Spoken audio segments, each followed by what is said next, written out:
Hi, Boo. Hi. I am so excited to have you on here. Everyone, this is my really good friend Alok, and this is a topic that is something that is really important for me to discuss because I identify as non-binary. When I think of people who know so much about this topic, I immediately think of you. I just want to start off by saying congratulations, Thank and you. I'm so proud of you. Whereas, like in 2018, when I overdosed, I feel like the reason why that happened was because I was ignoring my truth and I was suppressing who I really am in order to please stylists or team members or this or that, or even fans that wanted me to be the sexy feminine pop star in the leotard and look a certain way. You know, I thought that was what I was supposed to be. And now I just realize it's so much more important to live your truth than to ever suppress yourself, because that's the type of stuff that happens when you do. Sorry.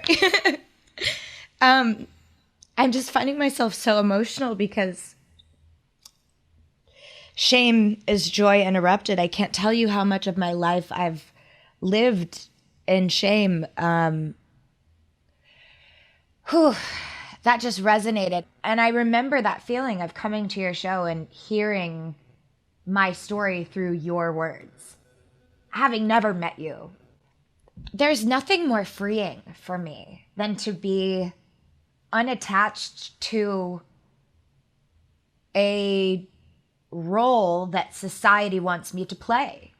Because I fully believe that gender is just another boundary that separates humanity from divine wisdom. If we were to look past these boundaries that separate us and come together, the world would live in so much harmony and so much unity. Yes. And I relate to that so much because, you know, I've had thoughts where I'm like, there might be a time where I want to wear a full wig. There might be a time where I, want to dress completely femme presenting. And that doesn't mean that in that moment I'm identifying as a woman. It just means that that's what I want to wear in that moment, And I want people to understand that just because I'm non-binary doesn't mean I'm not going to dress the way I want. I do want to get into the conversation about pronouns for myself because I think it's important that, I clarify what pronouns I want to use in the future going forward. And to me, it would mean the world if people could start identifying me as they, them.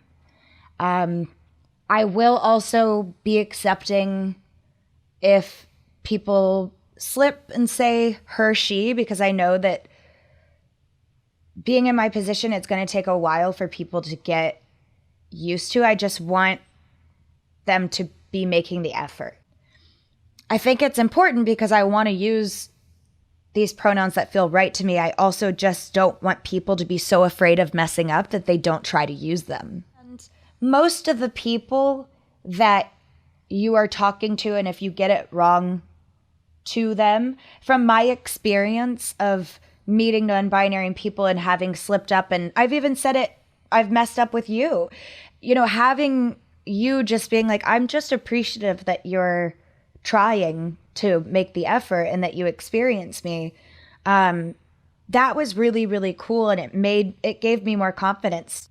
It's a work in progress. And I'm working on it too. A few years ago, I was still not comfortable with being with a woman, even though I had feelings for someone. And I look back at that time and I understand now that I wasn't ready, and that's okay. So it makes me have compassion for the people who aren't ready. But at the same time, I never once was hateful towards anybody that was ready. And I think that's where we have to change. We have to change the way that we perceive other people's truths. It is about having compassion and for someone's dignity as a human being.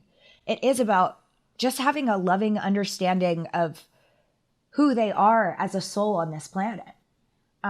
It's so important. And we can talk about some of those conversations that we had of what people might have to say or some questions Let's that they might talk about ask me. it. Let's get into it. Let's do it. Because, honey, people are going to Yeah. be ruthless. Yeah. And they're going to say, Demi, you're doing this because you must be overdosing again, or you must be on drugs, or your brain must not be correct. Or they're going to say, you're seeking attention and you're trying to do this for your career. What would you say to people saying that kind of stuff? I could leave my career today. I'm still going to identify as non-binary tomorrow. For the first time in my life, I'm putting my well-being over my career. And that's the difference in somebody, I guess doing something for attention and versus speaking your truth is I know that not everybody is going to love that this is me and this is my truth. I know that people are going to react out of fear. I know that it's going to make some people question their own lives and their own situations that they're in. Like I said, I have compassion for them.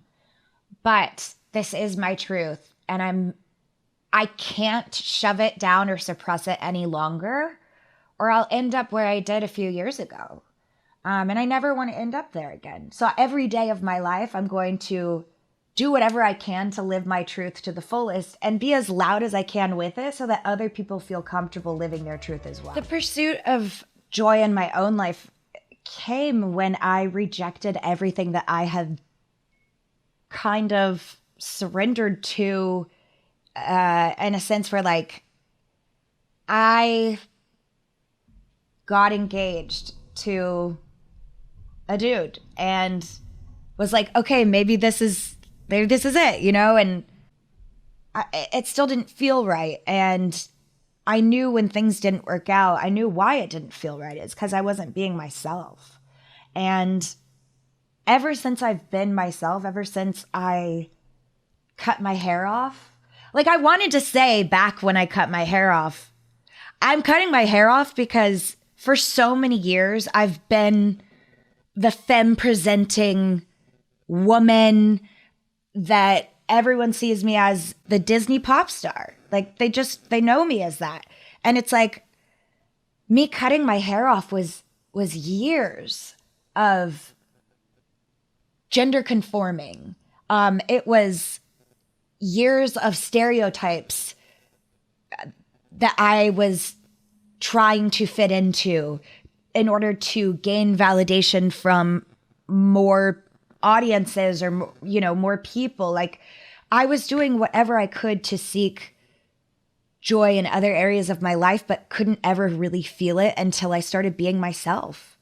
And being myself, what it looks like to me, I cut my hair. I wear what I want. I wear makeup some days and I don't wear makeup other days. Sometimes you can't tell what I'm presenting as.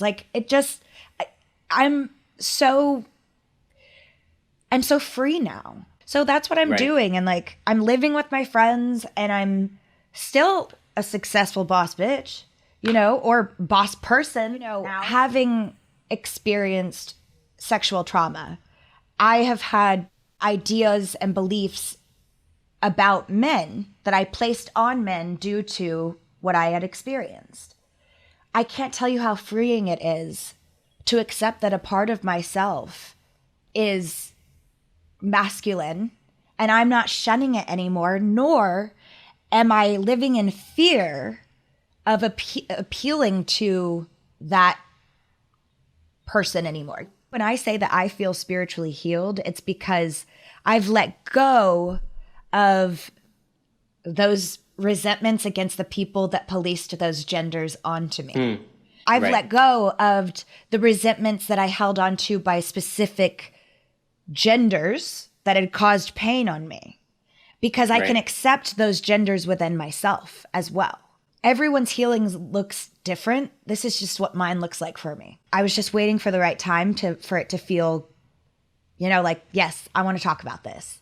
And let it sit in and have time to process it before I tell. The goal of this podcast for me is to, I jokingly say, elevate humanity to the fourth dimension. But low key, that kind of is like my purpose. Like I want to. I just want to help raise the vibrations and frequencies on Earth. You know, I want to make this place a better world to live in. I want it to be a safe environment for every person on this planet. And I'm probably going to make a lot of people upset by having these conversations that are uncomfortable to have, but they're important. And so I ask that people listen to these conversations with an open heart and an open mind so that we can together figure out how to become a more united species on this planet. It's so important that we lift each other up and that we try to hear each other out for our differences, but yet have compassion and understanding for things that we don't know and treat each other with respect. This was something that resonated with me so deeply that I found life possible to live again. And that's what I want to share with the world. And I want to tell people it's okay to be free and you deserve the best because you're just an incredible human. And I love you. And thank you for coming on here today.